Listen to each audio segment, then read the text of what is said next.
Hi నమస్తే. నేను మీ శ్రీనివాసరెడ్డి కపెట. ఈరోజు ఇంటర్మీడియట్ విద్యామండలి వారు 2025-26 విద్యా సంవత్సరం నుంచి ఇంటర్మీడియట్ విద్యా వ్యవస్థలో తీసుకువచ్చిన సంస్కరణలపైన క్లుప్తంగా అవగాహన కల్పించడం కోసం ఈ వీడియో చేస్తున్నాను. ఈ విద్యా సంవత్సరం నుంచి ఆంధ్రప్రదేశ్ ఇంటర్మీడియట్ విద్యామండలి వారు రివైజ్డ్ సిలబస్తో కూడినటువంటి పాఠ్యపుస్తకాలను విద్యార్థులకు అందుబాటులోకి తీసుకొని వచ్చి ఉన్నారు. ఈ రివైజ్డ్ సిలబస్ను ఎన్సీఈఆర్టీ పాఠ్యాంశాలకు అనుకూలంగా తయారు చేయడం జరిగింది.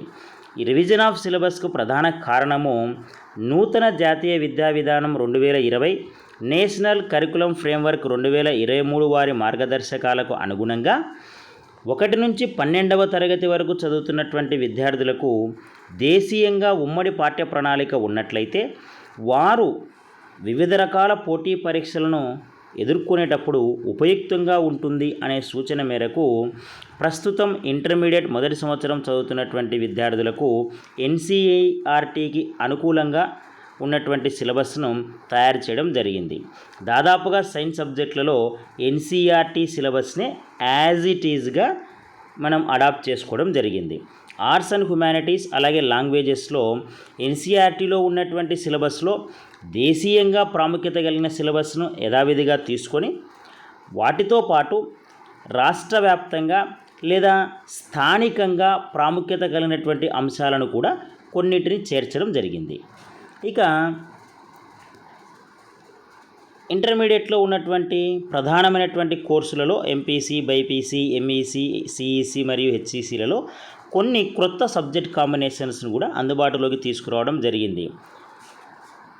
అలాగే ఈ మారిన సిలబస్, మారిన సబ్జెక్ట్ కాంబినేషన్లకు అనుగుణంగా సబ్జెక్ట్స్ యొక్క మార్క్స్లో కూడా చేంజ్ చేయడం జరిగింది. ఇక 4వ ప్రధానమైనటువంటి అంశం క్వశ్చన్ పేపర్ డిజైన్. ఈ విద్యా సంవత్సరం నుంచి అంటే ఇప్పుడు ప్రస్తుతం మొదటి సంవత్సరం చదువుతున్నటువంటి విద్యార్థుల నుంచి ఇంటర్మీడియట్ పబ్లిక్ ఎగ్జామినేషన్స్లో 1 మార్క్ క్వశ్చన్స్ కూడా ఇంట్రడ్యూస్ చేయడం జరిగింది. అంటే గతంలో ఉన్నటువంటి 2 మార్క్స్, 4 మార్క్స్, 8 మార్క్స్ వాటితో పాటుగా 1 మార్క్ క్వశ్చన్స్ని కూడా ఇవ్వడం జరుగుతుంది.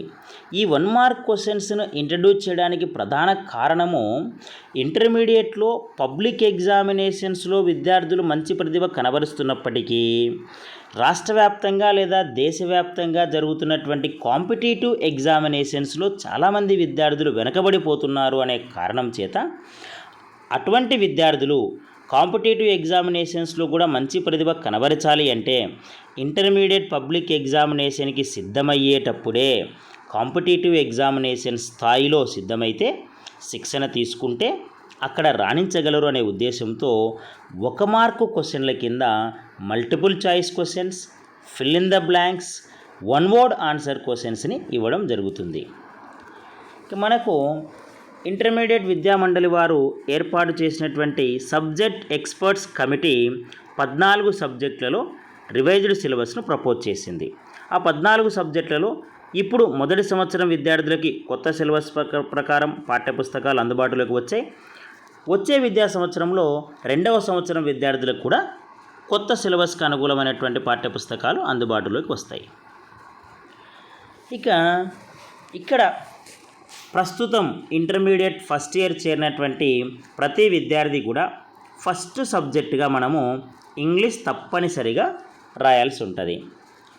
పార్ట్ 1 కింద English subject it is compulsory for every intermediate first year student who is admitted.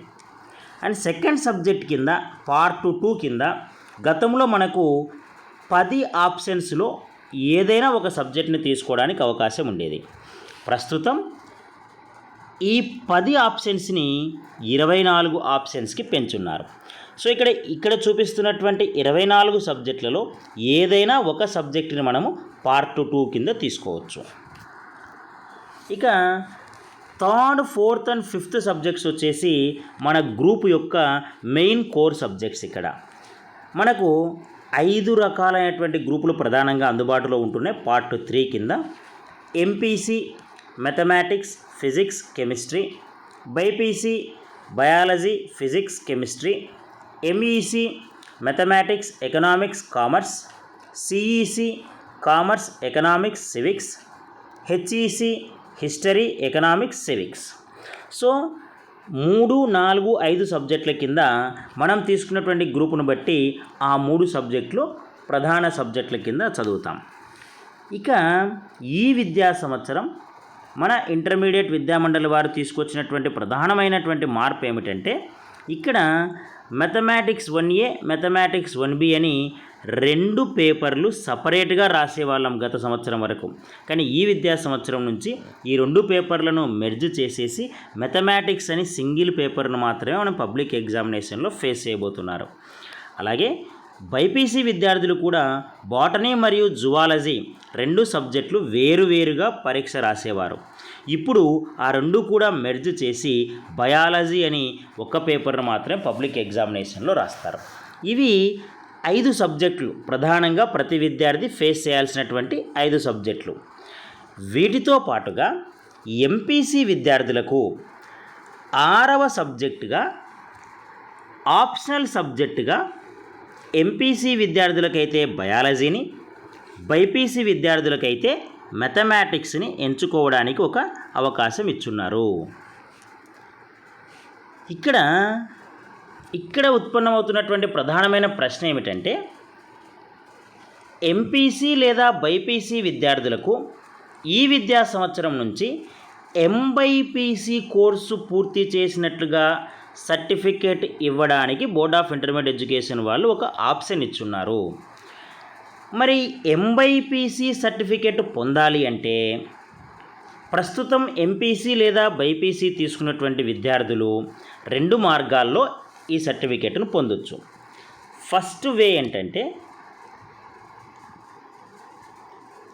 Additional సబ్జెక్టుగా mathematics లేదా బయాలజీని తీసుకోవడం. అంటే మనం ఇందాక చూసినటువంటి 5 ప్రధానమైనటువంటి సబ్జెక్టులతో పాటుగా 6వ సబ్జెక్టుగా ఎంపీసీ వాళ్ళైతే బయాలజీని, బైపీసీ వాళ్ళైతే మ్యాథమెటిక్స్ని కనుక ఎంచుకొని వాళ్ళ ప్రధానమైనటువంటి 5 సబ్జెక్టులతో పాటు ఈ 6వ సబ్జెక్టులో కూడా ఉత్తీర్ణత సాధిస్తే ఆ విద్యార్థులకు ఎంబైపీసీ పూర్తి చేసినట్లుగా సర్టిఫికేట్ ఇస్తారు.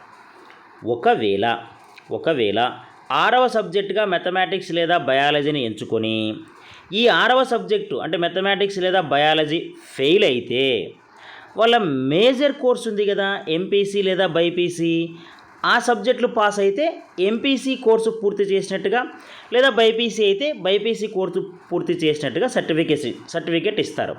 సో మనం మ్యాథమెటిక్స్ లేదా బయాలజీని అడిషనల్ సబ్జెక్టుగా తీసుకోవడం వలన మనం మెయిన్ కోర్సు సబ్జెక్టులతో పాటు ఇవి పాస్ అయితే ఎంబైపీసీ సర్టిఫికేట్, ఒకవేళ పొరపాటున ఇవి ఫెయిల్ అయ్యి మనం మెయిన్ కోర్స్ సబ్జెక్టులు పాస్ అయితే ఎంపీసీ వాళ్ళకైతే ఎంపీసీ సర్టిఫికేట్, బైపీసీ వాళ్ళకైతే బైపీసీ సర్టిఫికేట్ ఇస్తారు.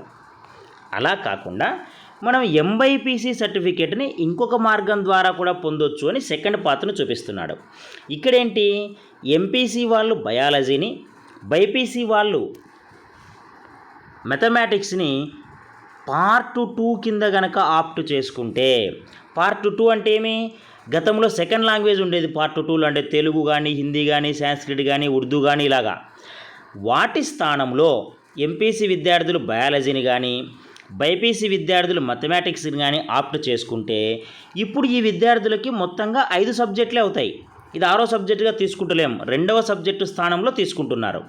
అలా గనక తీసుకుంటే ఇటువంటి విద్యార్థులు ఈ ఎలెక్టివ్ సబ్జెక్ట్ అయినటువంటి మ్యాథమెటిక్స్ లేదా బయాలజీలో తప్పనిసరిగా ఉత్తీర్ణత సాధిస్తేనే ఇంటర్మీడియట్ కోర్సు పూర్తయినట్లుగా సర్టిఫికేట్ ఇస్తారు, లేకపోతే లేదు.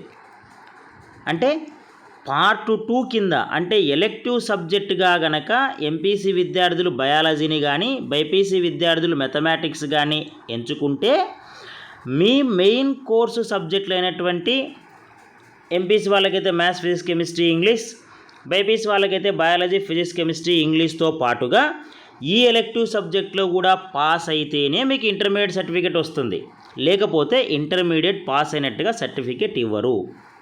అంటే ఈ ఎలెక్టివ్ సబ్జెక్ట్లో ఫెయిల్ అయితే కనుక మీకు ఇంటర్మీడియట్ పాస్ అయినట్టుగా సర్టిఫికేట్ ఇవ్వరు.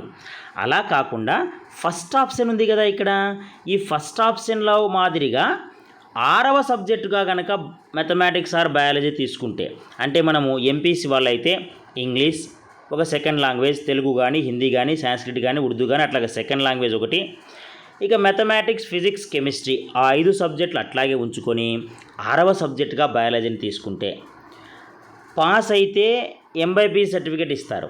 ఒకవేళ బయాలజీ ఫెయిల్ అయ్యి మిగతా సబ్జెక్టులు పాస్ అయితే ఎంపీ సర్టిఫికేట్ వస్తుంది. అలాగే బైపీసీ విద్యార్థులు కూడా biology physics chemistry English second లాంగ్వేజ్తో పాటుగా మ్యాథమెటిక్స్ని 6వ సబ్జెక్టుగా తీసుకున్నప్పుడు అన్నీ పాస్ అయితే ఎంబైపీ సర్టిఫికేట్ ఇస్తారు.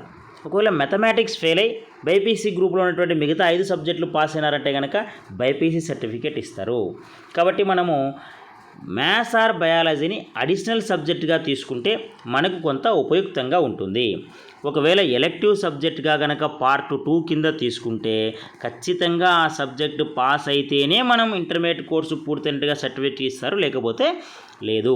ఈ అంశాన్ని జాగ్రత్తగా గుర్తుపెట్టుకోండి. ప్రతి విద్యార్థి కూడా ఎంబైపీసీ సర్టిఫికేట్ తీసుకోవాలి అని అనుకున్నప్పుడు మ్యాథమెటిక్స్ అంటే ఎంపీసీ వాళ్ళైతే బయాలజీని, బైపీసీ వాళ్ళైతే మ్యాథమెటిక్స్ని అడిషనల్ సబ్జెక్టుగా కనుక తీసుకుంటే వాళ్లకు కొంత వెసులుబాటు ఉండే అవకాశం ఉంది.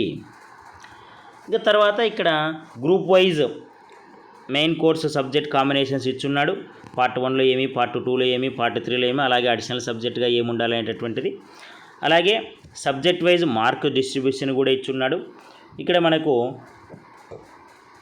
ఎంపీసీ వాళ్ళకైతే English 100 marks, elective subject 100 marks.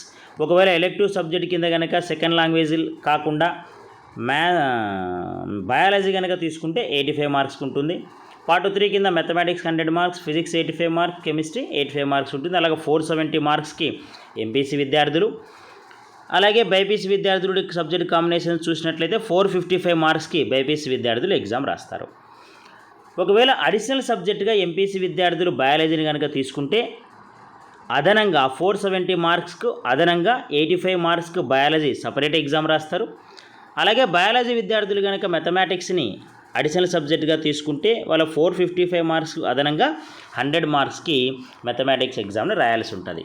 అలాగే ఎంఈసీ, సిఈసీ, హెచ్ఈసీ విద్యార్థులకు కూడా ఇక్కడ మార్క్స్ డిస్ట్రిబ్యూషన్ ఇవ్వడం జరిగింది. యాజ్ యూజువల్గా mathematics, economics, commerce, civics, history ఈ సబ్జెక్టులన్నింటిలో కూడా 100 మార్కులకే ఎగ్జామ్ ఉంటుంది. సో 500 మార్కులకు వీరు ఫైనల్ ఎగ్జామ్ రాస్తారు.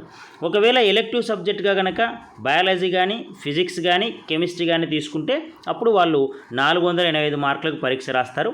ఇక్కడ మిగిలినటువంటి 15 మార్కులు, సెకండ్ ఇయర్లో 15 మార్కులు, రెండు కలిపి 30 మార్కులకు ప్రాక్టికల్ ఎగ్జామినేషన్ రాయాల్సి ఉంటుంది.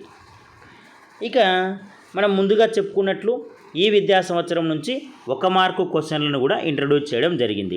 ఇక్కడ చూడండి, ప్రతి సబ్జెక్ట్లో కూడా 1 మార్కు క్వశ్చన్స్ ఇంట్రడ్యూస్ చేయడం జరిగింది. మ్యాథమెటిక్స్లో అయితే 12 క్వశ్చన్స్, ఫిజిక్స్ కెమిస్ట్రీ బయాలజీలో 9 క్వశ్చన్స్, అలాగే ఆర్ట్స్లో సివిక్స్ హిస్టరీ ఎకనామిక్స్లో 10, కామర్స్లో 4, అకౌంటెన్సీలో 4 ఇట్లాగా ప్రతి సబ్జెక్ట్లో కూడా 1 మార్కు క్వశ్చన్స్ ఇంట్రడ్యూస్ చేసి ఆ 1 మార్కు క్వశ్చన్స్ ఆన్సర్ చేసే స్థాయిలో కనుక విద్యార్థి శిక్షణ పొందితే ఇంటర్మీడియట్ పూర్తయిన తర్వాత రాసేటటువంటి కాంపిటేటివ్ ఎగ్జామినేషన్స్లో కూడా ఇవి ఉపయోగపడతాయి అనేటటువంటి విశాలమైన దృక్పథంతో 1 మార్క్ క్వశ్చన్స్ని క్వశ్చన్ పేపర్లో ఇంట్రడ్యూస్ చేయడం జరిగింది. కాబట్టి విద్యార్థులు అలాగే వారి తల్లిదండ్రులు ఈ అంశాలన్నిటిని కూడా గమనించి వీటన్నిటిలో ప్రధానంగా వస్తున్నటువంటి సందేహం ఏంటంటే ఎంబైపీసీకి సంబంధించే కాబట్టి ఎంబైపీసీ సర్టిఫికేట్ రావాలనుకున్నప్పుడు ఎంపీసీ వాళ్ళు బయాలజీని, బైపీసీ వాళ్ళు మ్యాథమెటిక్స్ని ఎలెక్టివ్ సబ్జెక్టుగా కానీ అడిషనల్ సబ్జెక్టుగా కానీ ఎంచుకోవచ్చు. నా వ్యక్తిగత సలహా ఏమంటే ఎలెక్టివ్ సబ్జెక్ట్ కన్నా అడిషనల్గా 6వ సబ్జెక్టుగా ఈ మ్యాథమెటిక్స్ ఆర్ బయాలజీని ఎంచుకుంటే మనకు కొంత వెసులుబాటు వస్తుంది సర్టిఫికేట్ పొందడానికి. కాబట్టి ప్రతి ఎంపీసీ లేదా బైపీసీ విద్యార్థి తప్పనిసరిగా 6వ సబ్జెక్టుగా బయాలజీ లేదా మ్యాథమెటిక్స్ని తీసుకోవడానికి ముందుకు రండి. ఈరోజు మీరు ఎంపీసీ లేదా బైపీసీ చదువుతున్నప్పుడు ఆ కోర్సులోనే మనం స్థిరపడవచ్చు అనేటటువంటి నమ్మకం ఉన్నప్పటికీ ఇంటర్మీడియట్ పూర్తయిన తర్వాత ఎంపీసీ చదివినటువంటి విద్యార్థులు మెడికల్ సైడ్ ఏదైనా అవకాశం ఉంటే కనుక వెళ్ళడానికి ఛాన్స్ ఉండదు. లేదా బైపీసీ చదివిన విద్యార్థులు ఇంజనీరింగ్ వైపు రావాలంటే అవకాశం ఉండదు. అదే ఎంబైపీసీ సర్టిఫికేట్ కనుక పొందితే మనము ఎంపీసీ స్ట్రీమ్కు సంబంధించిన కోర్సులో అయినా వెళ్ళొచ్చు, లేదా బైపీసీ స్ట్రీమ్కు సంబంధించినటువంటి కోర్సులోనైనా ఫ్యూచర్లో జాయిన్ అవ్వడానికి అవకాశం ఉంటుంది. కాబట్టి ప్రతి విద్యార్థి తల్లిదండ్రులు కూడా దీనిపైన సరైనటువంటి అవగాహన పెట్టుకొని వీలైనంత వరకు సైన్స్ విద్యార్థులందరూ కూడా ఎంబైపీసీ సర్టిఫికేట్ పొందేందుకు ప్రయత్నం చేయండి. Thank you. అలాగే ఈ వీడియోకి సంబంధించినటువంటి ఏమైనా సందేహాలున్నా, మరిన్ని వివరాలు కావాలన్నా కూడా కింద కామెంట్ సెక్షన్లో టైప్ చేయండి.